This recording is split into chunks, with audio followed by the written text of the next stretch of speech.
மதிமுக தலைமை அலுவலகமான தாயகத்தில் வைகோவை சந்தித்த பின்னர் புதிய தமிழகம் கட்சித் தலைவர் கிருஷ்ணசாமி செய்தியாளர்களை சந்தித்து வருகிறார்.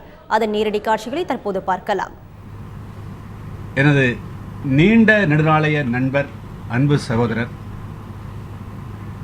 இன்னும் சொல்லப்போனால் அரசியலுக்கு அப்பாற்பட்டு கடந்த 30 ஆண்டு காலமாக நாங்கள் இருவரும் ஒரே தளத்தில் ஒரே அணியில் என்று சொன்னால் ஈழத்தமிழ் மக்களுக்கான அணியில் ஒரே கருத்தோடு நாங்கள் செயல்பட்டு வரக்கூடியவர்கள். அவர்களை இன்று மறுமலர்ச்சி திராவிட முன்னேற்றக் கழகத்தினுடைய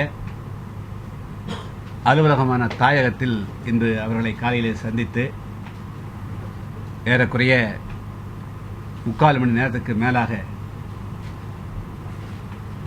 தமிழினத்தினுடைய பல்வேறு விதமான பிரச்சனைகள் குறித்து பேசினோம்.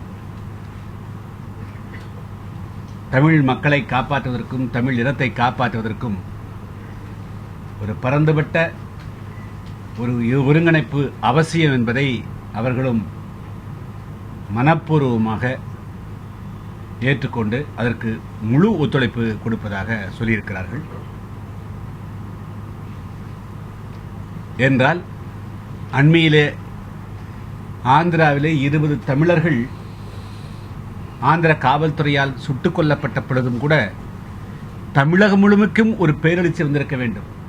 குறைந்தபட்சம் அண்டை மாவட்டங்களிலாவது ஒரு எதிர்ப்புகள், எழுச்சிகள் வந்திருக்க வேண்டும்.